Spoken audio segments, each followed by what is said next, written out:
Donc Nicolas Salchaud, vainqueur du 600 Promo Sport 2009, donc aujourd'hui en 1000 promo pour cette saison 2011. Donc explique-nous un petit peu ton adaptation à cette nouvelle machine de 200 chevaux. Bah écoute, super bien parce que je m'attendais pas à être en mesure de gagner dès la première course à Nogaro et super heureux de pouvoir gagner dès la deuxième à Lédenon. Donc vraiment très content. C'est vrai que maintenant les parties cycles, notamment celle de la nouvelle Kawa, sont assez proches de celle des 600. Donc ça m'a quand même vraiment aidé. Après bon, j'ai encore des choses à améliorer, notamment je mets quand même encore un peu trop d'angles et voilà, des choses, je pourrais casser plus les virages, des choses qu'on entend souvent pour les gens qui passent du 600 à la 1000 et qui sont également vraies pour moi. D'accord, donc pourquoi une Kawasaki alors? Parce que bon, on sait qu'en 2010, Yann Soter s'est imposé avec une Honda, donc qui est apparemment une très bonne machine. Donc toi, est-ce que c'est le fait que cette Kawasaki, donc on le sait tous dans la presse, qui a fait couler énormément d'encre avec ses nouvelles évolutions électroniques, est-ce que c'est ça qui t'a donné envie de prendre une moto verte? Un peu, et bah, ce qu'on a remarqué l'an dernier en milieu de saison, c'est qu'il y avait une vraie volonté politique de la part de Kawa qui s'était retirée du MotoGP de faire une moto stock qui soit une vraie bonne moto. On a vu quand la nouvelle Kawa est arrivée, quand Mondial Superbike, il se passait vraiment des choses, donc même si c'est un peu différent d'une moto de promo sport, on a eu la sensation. Les premiers essais étaient très bons, donc on s'est dit que c'était un bon choix.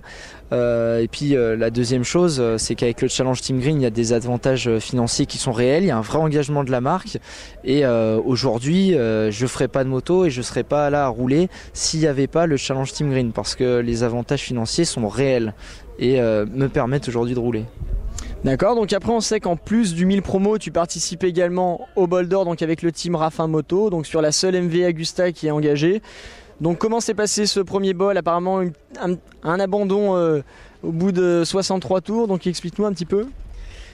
Alors déjà très agréablement surpris par la MV Agusta qui est vraiment une moto fantastique avec un excellent moteur et une aérodynamique formidable et une partie cycle très bonne, donc vraiment une moto avec beaucoup de potentiel, une équipe très soudée et très sympathique et expérimentée, donc je pense qu'il y a vraiment quelque chose à faire. Maintenant effectivement on a eu un souci somme toute assez périphérique puisque c'est les fils électriques qui ont cramé suite à une surchauffe du pot d'échappement, donc je dirais pas de chance et voilà un défaut sur le pot d'échappement.